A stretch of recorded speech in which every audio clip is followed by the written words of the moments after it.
तत्सवितुर्वरेण्यं भर्गो देवस्य धीमहि धियो यो नः प्रचोदयात्।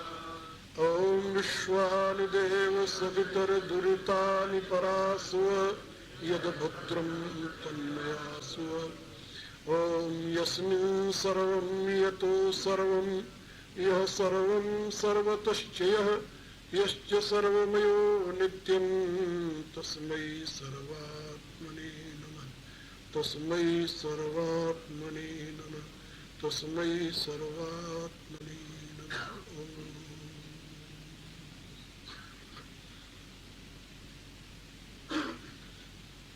मेरी प्रिय आत्माओं, करुणा निधान भगवान की करुणा आप सभी के लिए सदैव कल्याण का सृजन करती रहे, यह मेरी आंतरिक शुभकामना।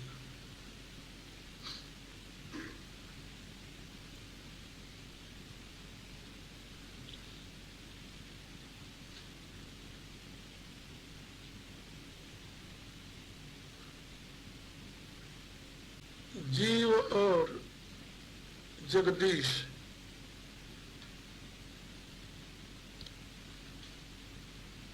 इन दोनों के बीच में जगत है। जगत जो है ये इन दोनों के बीच में है, जगदीश के और जीव के। जगदीश माने परमात्मा, जगत का जो ईश्वर है, और जीव माने ये जो आपके शरीर में चेतन है, जीवात्मा। इन दोनों के बीच में क्या है? जगत। बड़ा विशाल जगत है, लेकिन ये जगत जो दोनों के बीच में है, ये बाधक नहीं है। ये क्या है? साधक तत्व है। जीव को जगदीश तक पहुंचाने की साधन सामग्री है। वह सामग्री है जिसका अवलंबन ले ये जीव अपने स्वामी जगदीश तक, अपने कारण जगदीश तक आसानी से पहुंच जाए। यदि ये जगत न होता तो जीव तो जगदीश को जान भी न पाता, समझ भी न पाता। जिन संप्रदायों में जीव की अलग स्थिति मानते हैं, उनके अनुसार तो जीव की कोई गति ही न होती यदि ये जगत न होता तो। हमारे सिद्धांतानुसार जगत जो है वह जीव के लिए साधन सामग्री है, जिसका प्रयोग करके जीव जगदीश हो सकता है, जगदीश में लीन हो सकता है, जगदीश को जान सकता है, जगदीश को पा सकता है। लेकिन एक बड़ी रहस्य की बात है कि जो जगदीश तक पहुंचने का साधन है, उस साधन को ही जीव साध्य मान करके, लक्ष्य मान करके उसी में उलझ जाता है, उसी में आसक्त हो जाता है, उसी में बंध जाता है। तो उसके जो कल्याण का हेतु है वही उसके लिए दुख का कारण बन जाता है न विचित्र बात। अब इसी सत्य को समझाते हुए भगवान मारुति हनुमान जी अपने प्रभु श्री राम के समक्ष कह रहे हैं, निवेदन कर रहे हैं। एक मंद में मोह बस कीश हृदय अज्ञान, पुनि प्रभु मोहि विसारऊ दीन बंधु भगवान। कहते हैं कि हे प्रभु, एक तो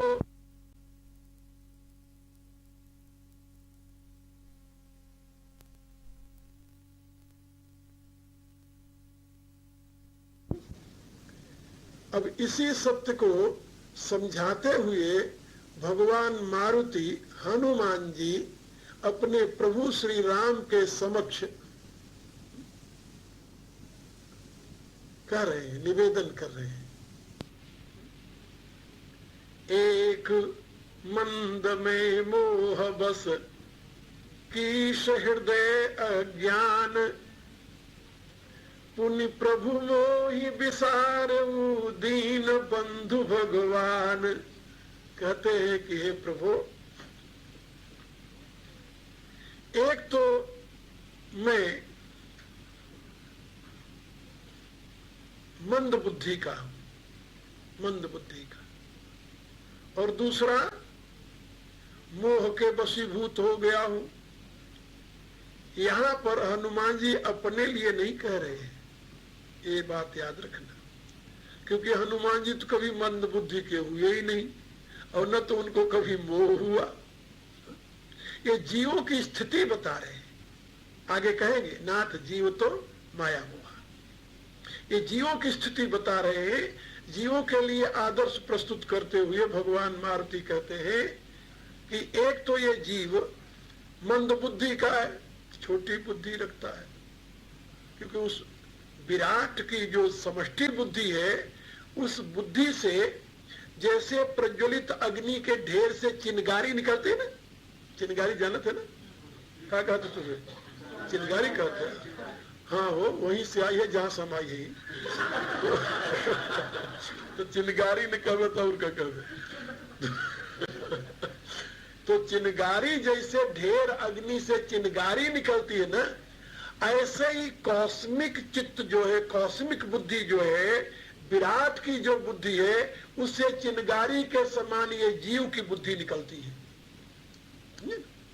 उसी के अंश रूप से चिनगारी के समान ये जीव की बुद्धि है। तो कहा तो ढेर सा अग्नि और कहा वो चिनगारी, इनमें कहीं है तुलना की जा सकती है, लेकिन तत्वतः तो दोनों एक है। क्या आप समझते हो चिनगारी कभी अग्नि का ढेर नहीं बन सकती क्या? कई बार होता है, कहीं से चिनगारी उड़ करके ऐसे पदार्थ पर पड़ जाती है जहां आग लग जाती है और सारा ढेर रूप हो जाता है। हाँ, कई बार ऐसा होता है और भारत में तो होता ही रहता है। हाँ? कभी 1000 झुग्गी झोपड़ी जल गई, कभी 2000 जल गई, कभी 5000 जल गई। हाँ? दिल्ली के आसपास वो चिनगारी उठती है और वहां से उड़कर चली गई, किसी झोपड़ी पर पड़ गई, झोपड़ी फूस की होती है और फूस में चिनगारी पड़ते ही आग लग गई, फिर कौन बुझावे उसको वहां आकर के, और हजारों झोपड़ियां ऐसे नष्ट हो जाती है। तो कहने का अभिप्राय कि प्रत्येक चिनगारी में वो क्षमता है जो उस अग्नि के ढेर में है।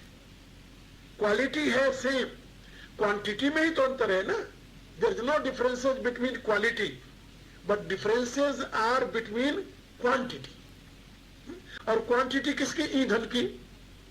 चिनगारी के पास थोड़ी सी ईंधन है और उसके ढेर के पास जो है वो विशाल ईंधन राशि है। तो विराट पुरुष की जो बुद्धि है वो तो विशाल है, जिसको महतत्व कहते हैं, महतत्व। और जीव की बुद्धि जो विचारी है वो छोटी सी है, इसलिए उसको मंद कहते हैं। मंद माने छोटा। तो एक मंदमय और दूसरा वो मोह बस, वो भी जो छोटी सी बुद्धि वो भी शुद्ध नहीं है, वो भी मोह में पड़ जाती है। साधन को ही अपना साध्य मान लिया। आजकल जैसे किसी से पूछो कि भाई क्यों रातों दिन मेहनत करते हो, कहता है कि रुपया कमाने के लिए। कहा रुपया क्या करोगे भैया? रुपया से क्या करोगे? आखिर रुपया साधन है या साध्य है? अच्छा, भूख लगे तो रुपया खाओगे, और प्यास लगे तो उसे पियोगे, और सर्दी लगे तो उसे ओढ़ोगे, तो किसी काम में नहीं आती। और बरसात में उसे घर बनाओगे, वो भी काम में नहीं आते। तो काम में तो आता है अन्न है, जल है, मिट्टी, पानी आदि जो कुछ है, ये पदार्थ आता है ना काम। रुपया तो काम नहीं आता। रुपया तो माध्यम है ना, माध्यम है। लेकिन आजकल लोग रुपया से ही भंडार भरना चाहते हैं और अपने घर नहीं भरना चाहते, बैंक भरना चाहते, जहां कोई काम नहीं आता। घर में रुपया रखे रहत कम से कम देख तो सकते कि इतना धरा भाई है, लेकिन उठाए के बैंक में पहुंचा दिया। अब केवल संतुष्टि है, कागज का टुकड़ा है अपने पास कि इतना मेरा बैंक में बैलेंस है। अब बताओ इससे बड़ी मूर्खता और क्या हुई? अब उसी में उलझे हुए। साधन को साध्य मत मानो। क्या समझे? साधन जो है उसको साधन मानो। रुपया बुरी चीज नहीं है, अच्छी चीज है, क्योंकि अच्छी चीज ना होती तो गवर्नमेंट उसको क्यों प्रज्वलित करती। लेकिन है वो अच्छी किसके लिए? विनिमय के लिए। वो तो मीडिया मात्र है, माध्यम मात्र है, वो लक्ष्य नहीं है तुम्हारा। और लक्ष्य को तुम भूल गए और माध्यम को ही पकड़ लिया। तो यही तो गलती जीव की। और जीव बेचारा क्या गलती करता है? और उसकी कोई गलती नहीं है। इसलिए भगवान मारती करे, नाथ जीव अपनी स्थिति बताते हुए पहले एक मंद में मोह बस कीश हृदय अज्ञान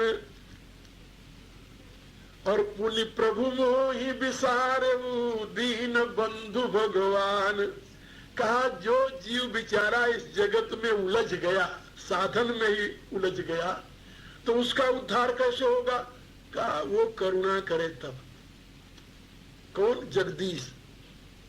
एक बार हृदय से तुम उसकी तरफ मुंह करके पुकारो कि प्रभु मैं तो उलझ गया, आ रहा था आपके पास और बीच में ही लुटेरों ने उलझा लिया।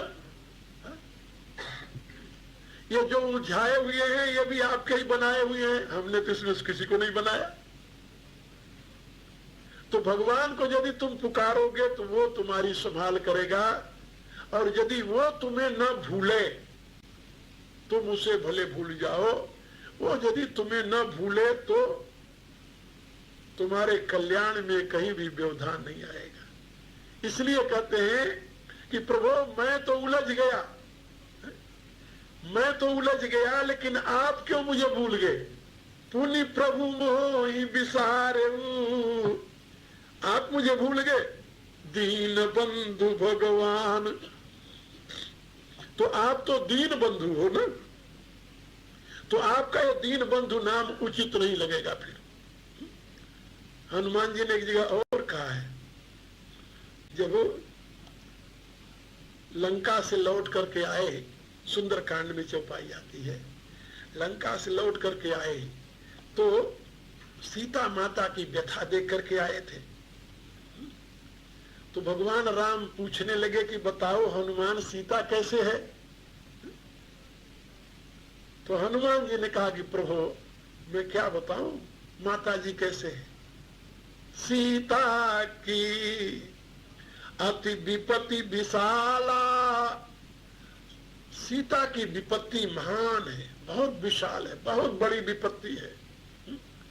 और उनकी विपत्ति को देखते हुए तो मैं आपको ये कह सकता हूं कि बिना ही कहे भल दीन दयाला। तो इसका एक अर्थ ये हुआ कि सीता की विपत्ति बड़ी विशाल है, उसको बिना कहने में ही अच्छा है। लेकिन ये अर्थ करने से बात नहीं बनेगी। यदि अर्थ कर दिया जाए कि हनुमान जी करें सीता की विपत्ति बहुत विशाल है, इसलिए उसको बिना कहना ही न कहना ही अच्छा है, फिर तो बात नहीं बनेगी। भाई विपत्ति नहीं कहेंगे तो भगवान उसको दूर कैसे करेंगे? विपत्ति तो कहना पड़ेगा। तो इसका सही अर्थ क्या है? का इसका अर्थ ये हनुमान जी कह रहे हैं भगवान राम से कि सीता की अति विपत्ति विशाला, इसलिए मेरे विचार से जो आपका नाम दीन दयाल है ना, ये गलत है। बिन ही कहे भल दीन दयाला, आपको दीन दयाल न कहना ही अच्छा है। आपको दीन दयाल न कहना ही अच्छा है। यदि आप दीन दयाल होते तो सीता ऐसी अनन्य के ऊपर इतना बड़ी विपत्ति आ जाती। इसलिए आपको दीन दयाल न कहना ही अच्छा है प्रभु। और यहीं पर यहाँ पर भी अपने विषय में भी यही कह रहे हैं कि पुण्य प्रभु मोहि विसारे दीन बंधु भगवान। यदि आप भी मुझे भूल गए हैं तो आप दीन बंधु कैसे और भगवान कैसे? भी भगवान और दीन बंधु तो कभी दीनों को भूलते नहीं, तो तुम क्यों भूल गए? तो इसके संबंध में कहते हैं, नाथ जीव तव माया मोहा सो निस्तरई तुम्हारी ही छोहा। हे नाथ, इस जीव को आपकी माया ने मोहित किया है। माया मैंने तो नहीं बनाई, आपकी माया जीव को मोह लिया, तो इसमें बेचारे जीव का क्या कसूर है? सोचो पहले। भगवान राम के पर स्वरूप का चिंतन करते हुए यहां पर हनुमान जी जीवों की तरफ से उनसे वकालत कर रहे हैं, जीवों की तरफ से। हे प्रभु, आपकी माया ने यदि जीवों को मोह लिया है तो इसमें जीवों का क्या कसूर है, क्या दोष है उनका?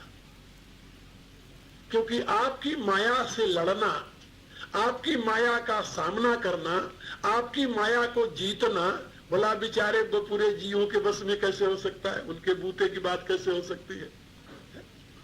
भगवान की माया से पर लड़ सकते हैं क्या? नो, उसके एक कोने में बैठे रहते हैं। वो माया तो सारे त्रिभुवन को नचा रही है, और कोई सामान्य माया नहीं। तुलसीदास जी क्या लिखते हैं? शिव चतुरानन जाहि डेराही अपर जीव कहीं लेखे माही। ब्रह्मा और शंकर जी भी भगवान की माया से डरते रहते हैं, तो बेचारे अब तुच्छ जीव की क्या गिनती है वहां पर? अपर जीव कहीं लेखे माही। इसलिए प्रभु आपकी माया ने जीवों को मोहित कर लिया है, तो वो उस माया से कैसे छूट सकता है? तो हनुमान जी कह रहे कि प्रभु सो निस्तरई तुम्हारी ही छोहा, आपकी कृपा से, और दूसरा कोई रास्ता नहीं है। गीता में भी भगवान ने ही कहा, दैवी हे गुणमयी मम माया दुरत्या मामे ये प्रपद्यन्ते माया में तांतरंत थे। कहा तो आपकी कृपा से ही जीव छूट सकता है। भगवान कहते हैं कृपा करने के लिए तो मैं दोनों हाथ उठाकर खड़ा हूं, बल्कि चारों हाथ उठाकर खड़ा हूं। जब कोई इधर आवे तब ना, आता ही नहीं हो, आता ही नहीं। एक बार नारद जी जा रहे थे तो रास्ते में उनको नरक दिखाई पड़ा। नरक जहां जीव बिलबिला रहे थे, कीड़े मकोड़ों की तरह। कुंभी पार्क नरक में, रौरव नरक, कुंभी पाक नरक, अनेकों प्रकार के नरकों में जीव बिलबिला रहे थे। नारद जी को बड़ी व्यथा हुई, बहुत दुखी हुए नारद जी। नारद जी ने निश्चय किया कि वो दीन बंधु भगवान के होते हुए जीवों की ये दुर्गति है। अब मैं भगवान से कहूंगा कि महाराज ये तो बहुत गलत बात है। नारद जी पहुंच गए बैकुंठ, भगवान के सामने नीचे सर कर करके खड़े हो गए। भगवान ने पूछा, क्यों नारद जी आज बड़े उदास दिखाई देते हो? कहा महाराज क्या करूं, आज आपकी महिमा को देख करके मुझे बड़ी दुख पीड़ा हो रही है। कहा मेरी महिमा को देखकर लोग प्रसन्न होते और तुम्हें पीड़ा हो रही है? कहा महाराज मैं आपकी वो महिमा देखी जहां नरक में असंख्य जीव बिलबिला रहे हैं, गोते खा रहे हैं, चीख रहे हैं, पुकार रहे हैं।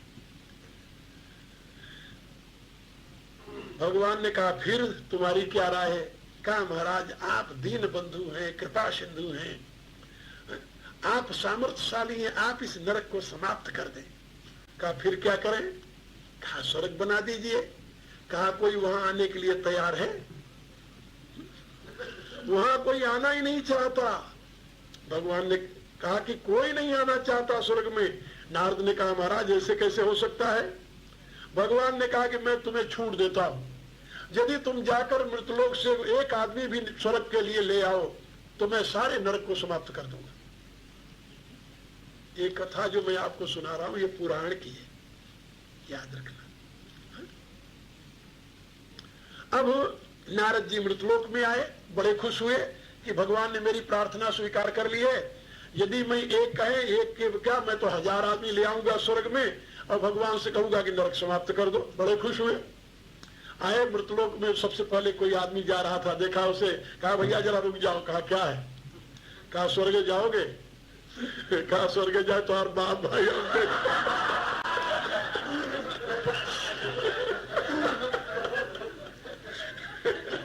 कहा स्वर्ग तू जा तो और बाप भाई जाए, हम कहा स्वर्ग जाए। ये तो तुझमें जाना थे तो स्वर्ग जाए मैंने कहा होता। नारद जी बड़े चक्कर में पड़ गए, ये क्या हुआ? हम तो सोचे थे सुनते ही लोग नाचने लगेंगे, खुश हो जाएंगे, या तो उल्टा पड़ रहा है। अब वो ढूंढने लगे, एक भी आदमी नहीं मिला, एक भी आदमी नहीं मिला। तो देखा कि अब क्या करें। एक आदमी बैठा हुआ खांस रहा था, बुढ़ा खांस रहा था। बार बार जब खांसी आवे तब कहे हे भगवान अब जल्दी उठाए ले जा, अब ले जा भगवान। नारद जी ने सोचा कि ये तैयार है। भगवान ने प्रतिज्ञा की एक भी ले आओ तभी नरक बंद कर देंगे, तो ये तैयार है। भगवान नारद उसके पास पहुंच गए, कहा भैया स्वर्ग चलोगे? कहने लगा, कहा तू कहां से आई है? कहा हम तो स्वर्ग से आई है। कहा तू के है? कहा हम नारद है। अरे कहा नारद बाबा बड़ी कृपा की है, आएगे बड़ी कृपा की है। तो कहा राय बात तुहार? कहा स्वर्ग चलत ले चली तो है। अरे कहा थोड़ी दिन 6 महीने की मोहलत और दे दे, हमारे 7 लड़का है, 6 को शादी कर दिए, 7वां रहेंगे बा। अब 7वें विवाह कर दे, बहू आ जाए घर में बैठाए दे और फिर हम जाने के लिए तैयार है, फिर आया चल दे। नारद जी ने सोचा कि भाई कितने दिन में शादी होगा? 6 महीने रहेगी बा, पक्का उक्का होगी बा, बस निश्चित बा। तो नारद जी 6 महीने बाद आए। 6 महीने बाद आए तो वो भगत बैठा हुआ था खांसता हुआ। पूछा क्यों भाई 6 महीने पूरे हो गए? अरे कहा बड़े मौके से आइए, हम सोचे रहे थे कि नारद बाबा आए नहीं हमारे पास, बहुत अच्छा हुआ बड़े मौके से आ गए तो, लेकिन हमें एक बहुत खुशखबरी मिली है। कहा खुशखबरी क्या मिली है? कहा जो हमारे छोटे लड़कवा के विवाह हुआ ना, उकरे स्त्रिया के बच्चा हुई वाला। तो मैंने अपने 6 लड़कन का तो लड़का खिलाए लिए, नात खिलाए, लेकिन छुटके के नात नहीं खिलाए है। तो अब आप 6 महीना हमें और दे दे, और करे बाद में उसके बच्चा हो जाए तो उसके नात खिलाए के तब चलो तुम्हारे संगे। नारद जी ने कहा चलो भैया ठीक है। अब जब नारद जी लौट करके आए तो वहां बुढ़ा गायब। बुढ़ा गायब तो पूछेंगे क्यों भाई यहाँ जो वृद्ध थे कहाँ गए? तो उसके लड़के बच्चों ने कहा कि बाबा उनका तो स्वर्गवास हो गया। अरे कहा स्वर्ग लग जाएगा तो हम घूमो थे। स्वर्गवास कहाँ वो? स्वर्गवास होते होते आए। क्या ठीक है। नारद जी ने देखा कि यही कहीं होगा, जा नहीं सकता यही कहीं होगा। तो देखा वो मर करके कुत्ते का पिल्ला बना था, पिल्ला। और पिल्ला वो अपने वही बच्चों के साथ पोतरों के साथ दौड़ रहा था इधर से उधर। नारद जी पहचान गए उसे, वो पिल्ले को उठाए हाथ में लिए। कहा क्यों भैया? अरे मर गया भाई तो अब पिल्ला बन गया, अब चलो हमारे संगे।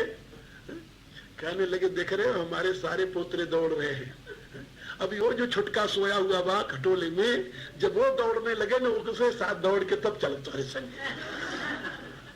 नारद जी ने कहा अच्छा भाई। अब कुछ दिनों बाद फिर नारद जी आए तो देखा तो पिल्ला भी नहीं हुआ काला। तो लोगों से पूछा क्यों भाई यहाँ एक पिल्ला काला था? लोगों ने कहा महाराज आपको क्या हो गया, महात्मा हो कि पिल्ले ढूंढो था। यहाँ तो बहुत पिल्ले पैदा होते रहते मरते रहते।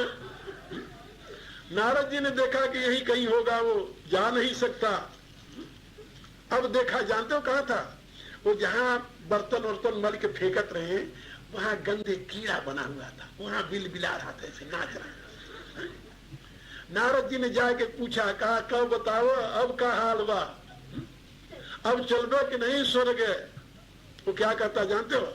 अरे हट जाओ, तुम मेरे परिवार से मुझे अलग करने आए हो। नारद जी ने कहा भैया फिर यही मिला। तो नारद जी लौट कर गए भगवान के सामने, सर झुका करके बोले ना भगवान ने पूछा क्यों नारद ले आए? अरे कहा महाराज, मेरी राय है जितना स्वर्ग है ये भी बंद कर दो इसकी भी जरूरत नहीं है। ये संसार के जीव नरक का कीड़ा बनना स्वीकार करेंगे लेकिन स्वर्ग आना स्वीकार नहीं करेंगे। ये स्थिति है, क्योंकि आसक्ति इतना हो जाती है कि वो उसी में आगे से आगे जाता और गिरता जाता है, गिरता चला जाता है। इसीलिए भगवान ने गीता के 14वें अध्याय में कहा, ऊर्ध्वं गच्छन्ति सत्वस्था मध्य तिष्ठन्ति राजसा जघन्य गुण वृत्तिस्था अधो गच्छन्ति तामसा। जघन्य माना पर्यंत मूढ़ा, ऐसा भगवान वेद ने कहा। तो वो व्यक्ति जो है वो और अधोगति को प्राप्त होता रहता है, नीचे से नीचे चला जाता है, लेकिन भगवान की तरफ उसकी वृत्ति नहीं जाती। बहुत दुख की बात है। इसलिए भगवान मारुति प्रार्थना कर रहे हैं कि प्रभु नाथ जीव तो माया मोहा सो निस्तरई तुम्हारी ही छोहा। हे प्रभु, जो आपकी माया है बड़ी प्रबल है, बड़ी प्रबल है। भगवान स्वयं कहते हैं देवी हेषा गुणमयी मम माया दुरत्या। मेरी माया दुरत्या माने दुष्कर है, सीधी सी नहीं है कि तुम ये छलांग मारो उस पार चले जाओ उस माया से। बड़ी दुष्कर माया है, बड़ी दुष्कर माया है। लोग कहते हैं मीरा पैदा हो जाए, लेकिन मेरे घर में नहीं, पड़ोसी के घर में। पड़ोसी घर में मीरा पैदा हो जाए तो मैं उसकी पूजा करूंगी। अपनी लड़की मीरा बनने लगे तो अरे नहीं नहीं, ऐसा नहीं होना चाहिए, ये तो अनर्थ हो जाएगा। क्या समझे? शंकराचार्य जी पैदा हो जाए, 8 वर्ष की एज में सन्यास ले ले, लेकिन पड़ोसी घर में, अपने घर में नहीं। कहा तुम अपने एक बच्चे को सन्यासी बना, अरे राम राम, ऐसा कैसे हो सकता है, फिर हमारा क्या बनेगा? यानी हर एक आदमी ये सोचता है कि अच्छाई हो लेकिन दूसरे के यहाँ हो, और संपत्ति का वो तो मेरे यहाँ नहीं चाहिए, वैभव सारा पहले मेरे यहाँ आवे। ये स्थिति है। इसलिए भगवान की जब कृपा होती है, अनेकों जन्मों के पुण्य उदय होते हैं। क्या समझे? अनेकों जन्मों के जब पुण्य उदय होते हैं, भगवान की जब अमित कृपा होती है, तुलसीदास जी लिखते हैं अति बड़ी कृपा राम की होई, पाँव दे यही मार्ग सोई। बहुत अत्यंत कृपा जब परमात्मा की होती है, तब कोई भगवान के रास्ते पर अपना पांव रखता है, और जो भगवान की तरफ पांव रखता है, भगवान उसी की प्रतीक्षा कर रहे हैं। नाथ जीव तो माया मोहा सो निस्तरई तुम्हारी ही छोहा। हनुमान जी कहते हैं प्रभु आपकी माया इतनी प्रबल है कि उससे लोग मुक्त होने की सोच भी नहीं सकते। वो तो आपकी कृपा हो जाए। हमें वैश्य वृणते तेन लभ्य तस्मै से आत्मा विवृणते तनुम स्वाम। वेद कहता है कि परमात्मा स्वयं जिसका वर्ण करता है उसी को अपना स्वरूप दिखाता है, जिसको स्वयं वर्ण करता है। तो वर्ण किसको करते हैं? भगवान। जानते हो भगवान ने साफ शब्दों में कहा है, निर्मल जन निर्मल मन जन सो मोहि पावा, मोहि कपट छल छिद्र न भावा। जो जिस जन का मन निर्मल है, निर्मल मन वाला जन ही मुझे भाता है, मुझे प्रिय लगता है। मुझे कपट छल छिद्र ये अच्छा नहीं लगता। कोई भी हो, यदि कपट है, छल है, छिद्र है, भगवान कहते हैं वो मुझे प्रिय नहीं है। चाहे कोई भी हो, कितना बड़ा मेरा भगत ही क्यों न हो, लेकिन यदि कपट का रूप धारण करेगा तो हमें प्रिय नहीं लगेगा। हनुमान जी बार बार प्रभु के सामने प्रार्थना करते हैं, गिड़गिड़ाते हैं, रोते हैं, कहते हैं प्रभु आप छोह कर दो, दया कर दो, कृपा कर दो। हम तो जीव हैं, अज्ञानी हैं, अल्पज्ञ हैं, आपकी शरण में आए हैं, आपके सेवक हैं। लेकिन भगवान शांत खड़े हैं। इतनी देर से हनुमान जी अपनी बात कर रहे हैं, लेकिन भगवान कोई उत्तर नहीं दे रहे, कुछ नहीं बोले। हनुमान जी सोचते हैं कि एक बार कोई भगवान की इस चरण में पड़ जाता है तो भगवान तो दौड़कर उसे उठा लेते हैं, और हम इतनी देर से यहां बैठकर गिड़गिड़ा रहे, हमारी तरफ देख भी नहीं रहे। ये क्या हो गया? क्योंकि भगवान का ये स्वभाव है, विशेषकर भगवान राम का। कोमल चित अति दीन दयाला, कारण बिनु रघुनाथ कृपाला। तुलसीदास जी कहते हैं कि दीन दयाला रघुनाथ के समान कोई कोमल चित वाला नहीं है। इतना कोमल चित है प्रभु का, बहुत कोमल चित है, बहुत कोमल हृदय के हैं। किसी दुखिया के दुख को देख ही नहीं सकते हो। कोई उनकी शरण में आ जाए तुरंत दौड़कर उसे उठाकर हृदय से लगा लेते हैं, हृदय से लगा लेते हैं। आप देखिए, विभीषण भगवान की शरण में गए और दूर से ही उन्होंने साफ शब्दों में भगवान से कहा, अपने को छुपाया नहीं, ईमानदारी से। विभीषण यदि चाहते तो भगवान से कहते कि प्रभु मैं पुलस्त्य का नाती विश्रवा का पुत्र हूं, आपकी शरण में आया हूं। क्योंकि हर एक व्यक्ति अपना परिचय जो है अपनी अच्छाई से ही देता है, बुराई से कौन परिचय देता है? कोई देता है? कोई नहीं देता। और ये परिचय यदि देते तो कोई बुरी बात भी नहीं थी, क्योंकि शास्त्र का ये नियम है कि जब तुम किसी से अपना परिचय दो तो अपने साथ अपने पिता का नाम जरूर बताओ। इसलिए रामायण में आप देखेंगे पितु समेत कही निज निज नामा, लगे करन सब दंड प्रणामा। अपने चरणों में प्रणाम करते हैं। इसी रूप से भगवान राम के सामने जब सती आती है तभी भगवान राम पितु समेत कही देख दूरिते कीन प्रणामू, पिता समेत लीन निज नामू। अपने पिता के साथ, मैं दशरथ का पुत्र राम आपको प्रणाम करता, ऐसा कहा। यह नियम है। जब भी किसी के समक्ष जाओ अपरिचित आदमी के, उससे पहले मिलो तो अपने पिता के साथ अपना नाम बताओ। अब आप लोगों के यहाँ यही है, प्रचलित है। जो पहले आए हैं भारत से, सूरीनाम गए, उन्हीं के नाम से आप अपना परिचय देते हो ना। आपके नाम के साथ वो नाम लगा रहता है आपके पूर्वज का, जिससे लोगों को पता चल जाए कि हम किसके वंशज हैं। तो लोग अपने बाप का, दादे का नाम, परदादे का नाम तो बताकर अपना परिचय देते हैं, लेकिन कहीं ऐसा सुना कि अपने भाई का नाम बताकर परिचय देते हो, और वो भी भाई कैसा, वो भी भाई कैसा जो दुश्मन हो या जो पतित हो। ऐसे भाई के नाम बताकर तो कोई परिचय नहीं देता ना। लेकिन जब विभीषण भगवान राम की शरण में जाते हैं तो अपना परिचय कैसे देते हैं? ये कहते हैं मैं पुलस्त्य का नाती हूं, विश्रवा का पुत्र हूं, ऐसा तो नहीं कहते ना। क्या कहते हैं? निश्चर वंश जन्म सुर त्राता। ये नहीं बताया कि ऋषि वंश में मेरा जन्म हुआ है, ना ना। निश्चर वंश जन्म सुर त्राता, नाथ दशानन कर में भ्राता। ये नहीं बताया कि मैं विश्रवा का पुत्र हूं। कहे प्रभु मैं रावण का भाई हूं और मेरा स्वभाव सहज पाप प्रिय तामस देहा, जथा उलू कई तम पर नेहा।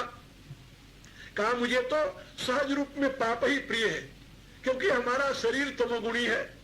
जैसे उल्लू को रात ही अच्छी लगती है, ऐसे हमें पाप ही अच्छा लगता है। ये विभीषण जी कहते हैं। अरे भाई इतने तुम हो अधम, तो यहां कैसे आ गए? तो विभीषण जी इसके लिए कहते हैं प्रभु से, श्रवण सुजस सुनि आयो प्रभु भंजन भव भीर, त्राहि त्राहि आरती हरण शरण सुखद रघुवीर। लेकिन प्रभु ऐसा पतित होते हुए भी मैंने आपकी कीर्ति सुनी है। प्रभु श्रवण सुजस सुनि आयो प्रभु भंजन भववीर। आपकी कीर्ति, आपका सुजस मैंने श्रवण किया है, सुना है कि आप भव के भीर को हर लेते हैं, संसार के दुख को हर लेते हैं।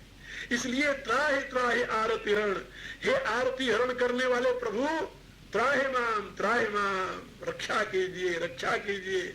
आप शरणागत को सुख देने वाले हैं, मैं आपकी शरण में। इतना कहना था। तुलसीदास जी लिखते हैं भगवान राम बैठे नहीं रहे। क्या समझे?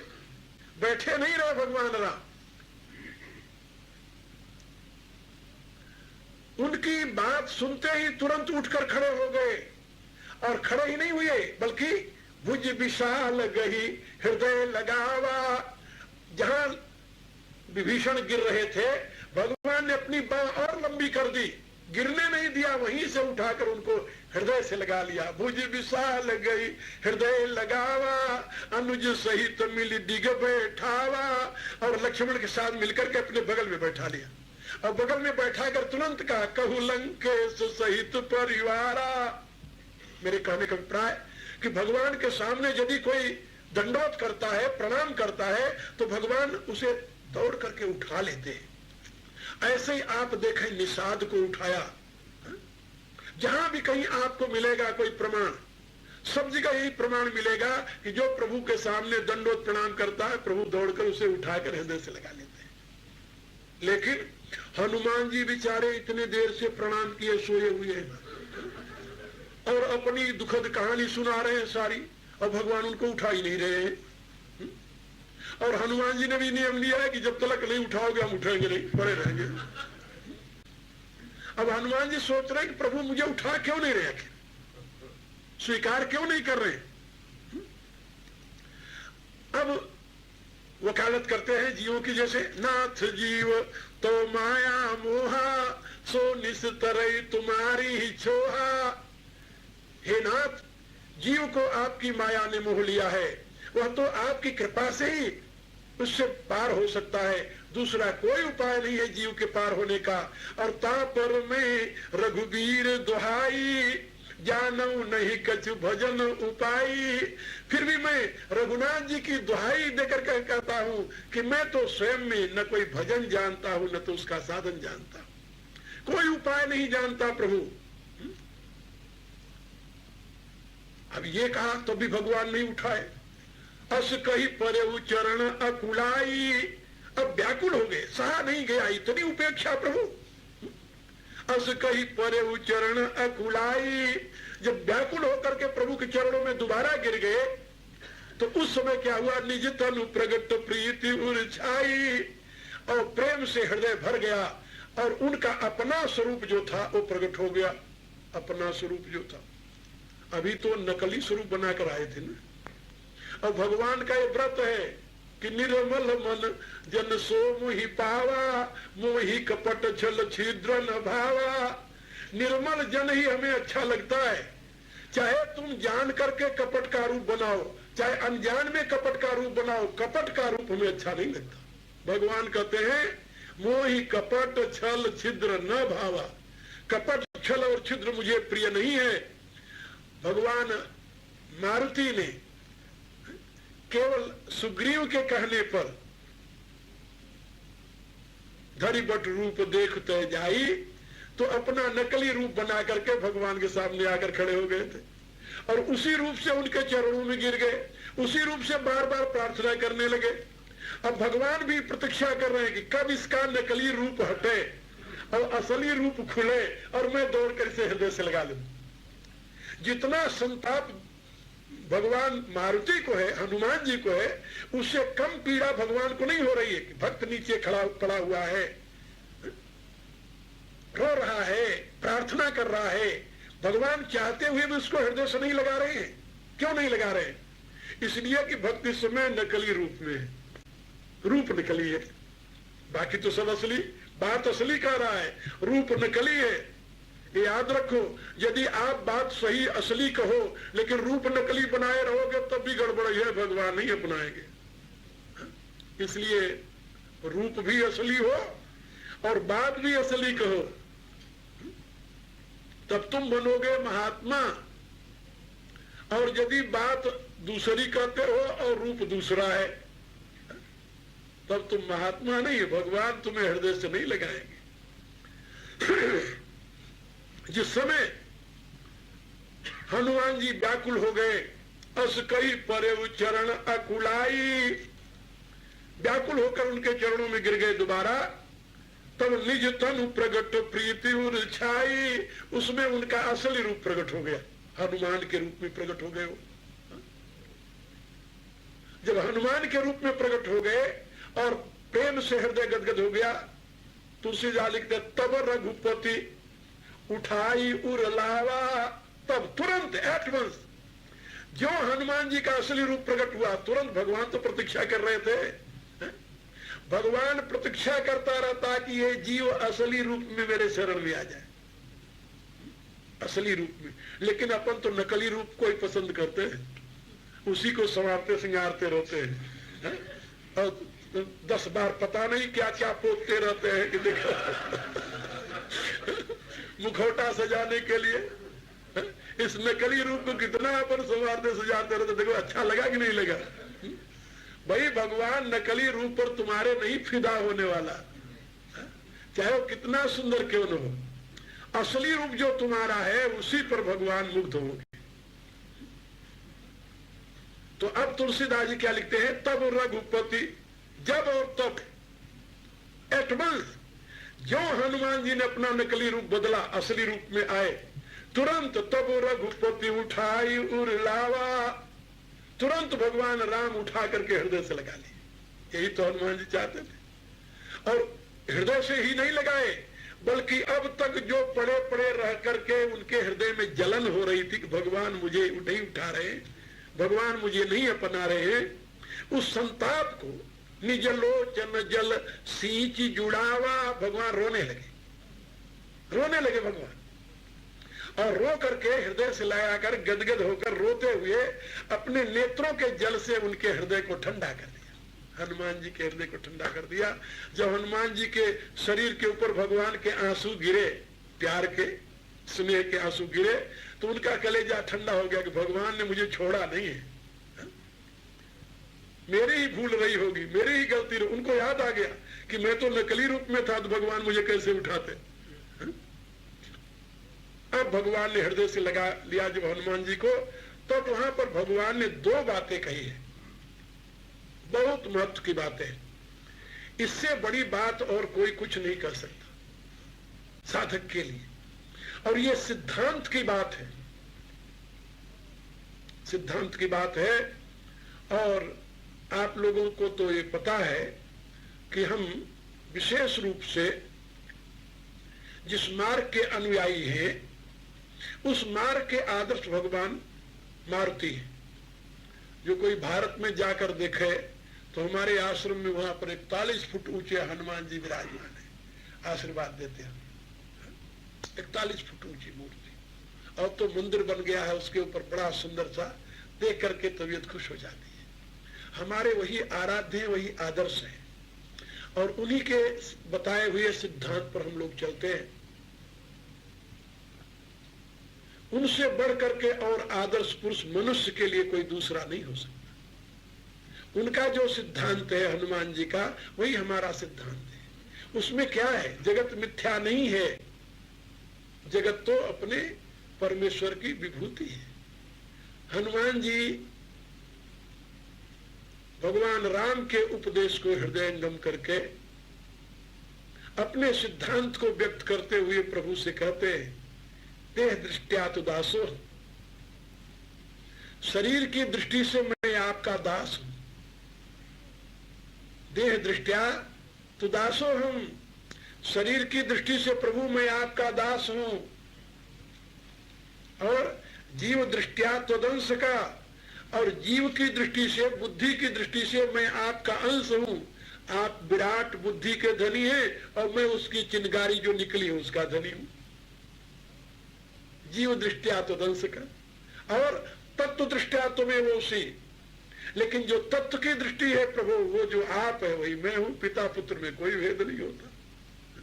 सब मम निश्चयामति, ये मेरी निश्चित मति है।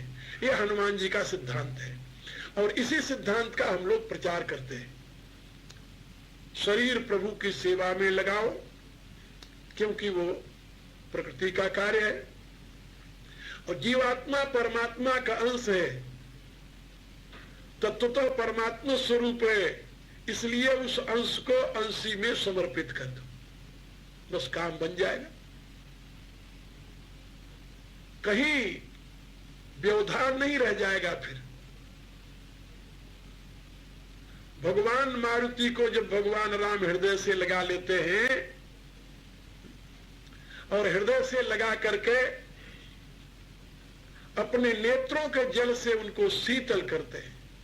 निज लोचन जल सींची जुड़ावा, कितना आनंद आया होगा उस समय भगवान मारुति। कल्पना करो तुम्हारे कोई अपने प्रभु हो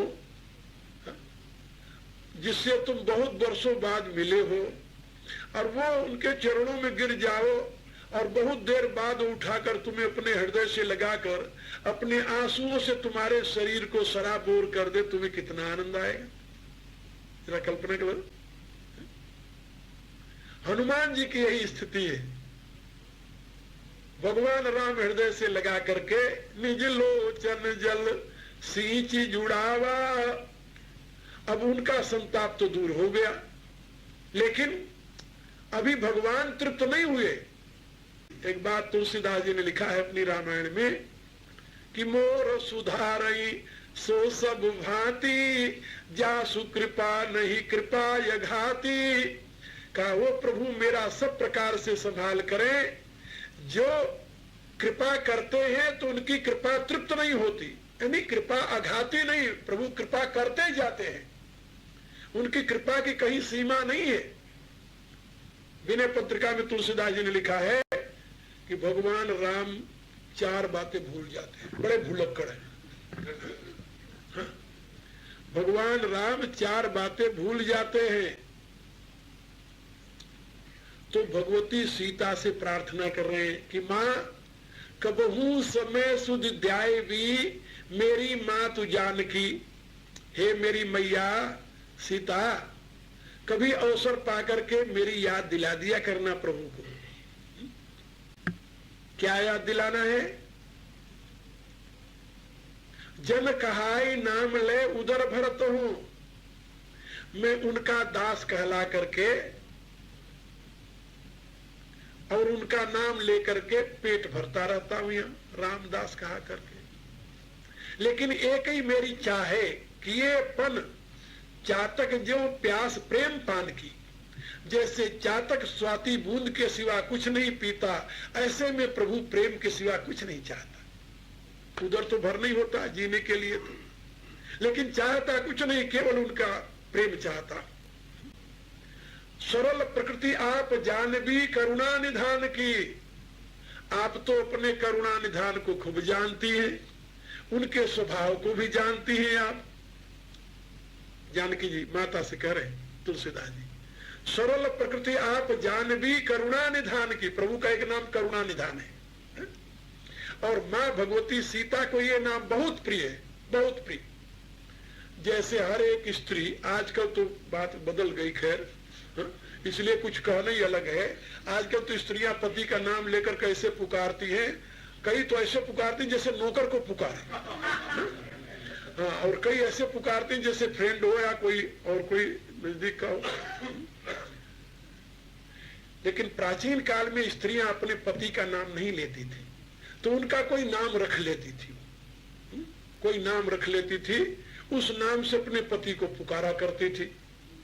तो भगवती सीता ने अपने प्रभु का क्या नाम रखा था जानते हो? करुणा निधान। इसी नाम से उनको पुकारती थी। उनका यानी अपना पर्सनल नाम था, यानी उनके व्यक्तिगत। और ये उनको नाम मिला कहां से? कहा भगवती पार्वती आशीर्वाद देते समय, जब भगवती की पूजा करने गौरी पूजन गई थी, तो वहां पर आशीर्वाद देते समय भगवती ने यह बात कही थी श्री सीता जी से, मन जाहि राचो मिलहि सोबर सहज सुंदर सांवरो। वो कौन है? प्रभु। कहा करुणा निधान सुजानशील स्नेह जानत रावरो। भगवती कह रही कि वो आपके स्नेह को जानते हैं, वो करुणा निधान है, सुजान है, सब कुछ जानने वाले, अंतर्यामी है। करुणा निधान सुजानशील स्नेह जानत रावरो। जब सीता जी ने ये बात सुनी तो उन्होंने अपने हृदय में पक्का कर लिया कि भगवती ने मेरे प्रभु का नाम करुणा निधान मुझे बताया है, तो आज से मैं प्रभु को करुणा निधान ही बुलाया करूंगी। करुणा निधान बुलाऊंगी। तो प्रभु को जब वो बुलाती तो करुणा निधान कह करके बुलाती। जैसे लोग कहते हे हो, मैं कहा हो, सुना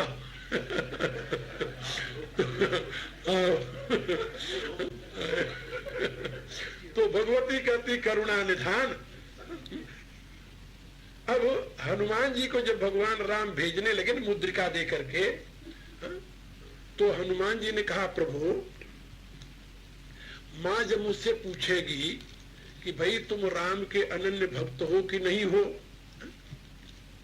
तो और कोई गुप्त बात बताओ अपने प्रभु का, तो मैं क्या बताऊंगा। तो भगवान राम ने कहा कि जब भगवती तुम्हें मिले तो तुम कह देना कि मैं करुणा निधान का दूत हूं, करुणा निधान का दूत हूं।